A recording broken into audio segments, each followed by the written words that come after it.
기도드리겠습니다. 하늘에 계신 우리 아버지 하나님, 이렇게 온라인으로 패스파인더 캠포리를 할 수 있게 해주셔서 감사합니다. 충청 패스파인더, 영남, 호남, 제주 패스파인더의 각 클럽들이 야외 로페 치료하시는 여호와라는 주제로 모였습니다. 각 클럽들이 활동할 때 지켜주시고 구원과 봉사의 정신으로 우리 대장 예수님을 따라가게 해주세요. 지금은 주영광 목사님을 통하여 말씀을 듣겠습니다. 그 말씀이 모든 패스파인더 대원들에게 큰 힘이 되게 하여 주세요. 이번 캠포리가 마칠 때까지 우리 대장 예수님과 함께하는 멋진 캠포리가 되게 하여 주세요. 예수님 이름으로 기도합니다. 아멘.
주님 나를 지켜주시네.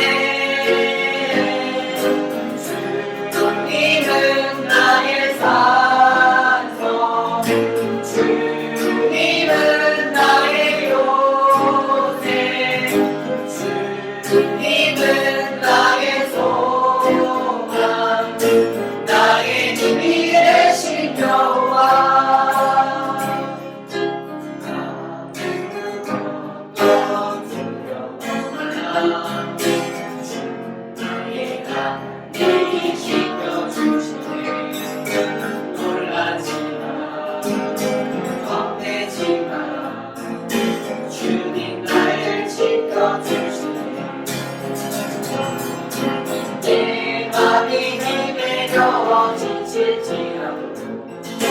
주님 나를 지켜주시네.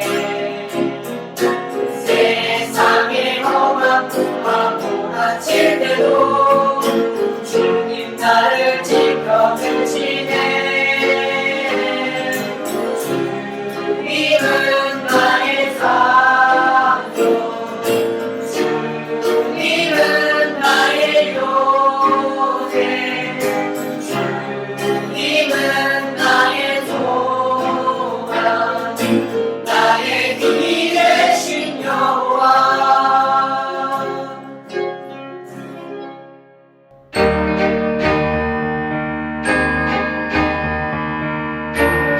안녕하세요. 영충호 그리고 제주도 계신 패스파인더 지도자 대원 모든 분들을 진심으로 환영합니다. 이번 캠포리의 총 주제는 야외 로페 치료의 하나님입니다. 첫 번째 시간에는 말하는 습관을 고치시는 하나님, 두 번째 시간에는 마음을 고치시는 하나님, 오늘 세 번째 시간으로는 사람을 변화시키는 하나님이라는 주제의 말씀입니다. 여러분은 가장 하기 싫고 피하고 싶은 일이 어떤 일인가요? 저는 어렸을 때 바이올린 연습하는 일이 너무 힘들었습니다. 다른 친구들은 한 달이면 배우는 노래를 저는 몇 달이나 걸려서 배웠습니다. 연습을 안 하다 보니까 레슨을 받는 것도 피하고 싶었습니다. 그래서 레슨 시간이 다 끝나는 시간에 잠깐 가서 선생님께 인사만 하고 오기도 했습니다. 여러분들은 저처럼 이렇게 피하고 싶은 일이 있나요? 오늘의 주인공 마가 요한도 정말 하기 싫은 일이 있었습니다. 마가는 부잣집에서 태어나 자랐습니다. 마가의 집에는 많은 하인들이 있었어요. 그래서 마가는 집에 있는 동안에 귀찮고 힘든 일은 해본 적이 없었어요. 근데 그때 당시에 유명했던 바울 목사님과 바나바 목사님이 마가에게 전도여행을 같이 가자고 말했어요. 마가는 전도여행을 따라가게 되었고 목사님들에 비해 젊었던 마가는 지금까지 살아오면서 해보지 않던 귀찮고 힘든 일들을 하게 되었어요. 밥하고 빨래하고 청소하고 때로는 집이 아닌 야외에서 노숙을 해야 했어요. 이런 일들을 처음 해본 마가는 어땠을까요? 성경절 사도행전 13장 13절은 이렇게 말하고 있습니다. 바울과 및 동행하는 사람들이 바보에서 배 타고 밤빌리아에 있는 버가에 이르니 요한은 그들에게서 떠나 예루살렘으로 돌아가고. 여러분, 마가 요한이 어떻게 했다고요? 다른 사람들 몰래 밤에 집으로 도망가 버렸어요. 여러분, 이런 마가의 모습이 숙제하기 싫어서, 학원 가기 싫어서, 바이올린 연습하기 싫어서 도망가는 우리와 같지 않나요? 그런데 마가는 도망가면서 마음이 너무 아팠어요. 왜냐하면 이번이 그의 첫 번째 도망이 아니었기 때문이에요. 사실 마가는 예수님이 살아계셨을 때 예수님을 따라다니는 사람 중에 한 사람이었어요. 그런데 예수님이 병사들에게 잡혀가실 때 마가는 예수님을 버리고 도망갔답니다. 마가복음 14장 51절은 이렇게 말합니다. 예수를 따라가다가 무리에게 잡힘에 배 호디부를 버리고 벗은 몸으로 도망하니라. 여기에서 호디부를 버리고 도망한 사람이 바로 마가입니다. 마가는 예수님과 함께 잡혀서 힘든 일을 당하는 것을 너무 피하고 싶었을 거예요. 예수님께서 돌아가시고 부활하신 소식을 듣고 나서 마가는 자신이 예수님을 버리고 도망갔던 그 흑역사를 극복해 보려고 바울과 바나바 목사님을 따라서 전도여행에 참여했던 것이었어요. 그런데 여기서 마가는 다시 도망쳐 버립니다. 한밤중에 돌아오는 배 안에서 마가는 어떤 생각을 했을까요? 나는 겁쟁이야. 의지가 너무 약해. 나는 피하기만 하는 사람이야. 나는 희망이 없어. 이런 겁쟁이 같은 마가가 변할 수 있을까요? 여러분은 어떻게 생각하시나요? 여러분, 여기 씨앗이 있어요. 자, 이게 무슨 씨앗인지 혹시 아시나요? 바로 사과 씨앗이에요. 이 씨앗이 발화되어 자라면 이처럼 사과 열매를 맺게 돼요. 그럼 이 씨앗을 한번 살펴볼게요. 모양이 어떤가요? 사과와 비슷한가요? 아니죠? 그럼 냄새는 어떨까요? 사과 냄새가 날까요? 아무 냄새도 안 나는데요? 그럼 맛은요? 별로 좋지 않네요. 이 씨앗에서는 사과 맛이 전혀 나지 않아요.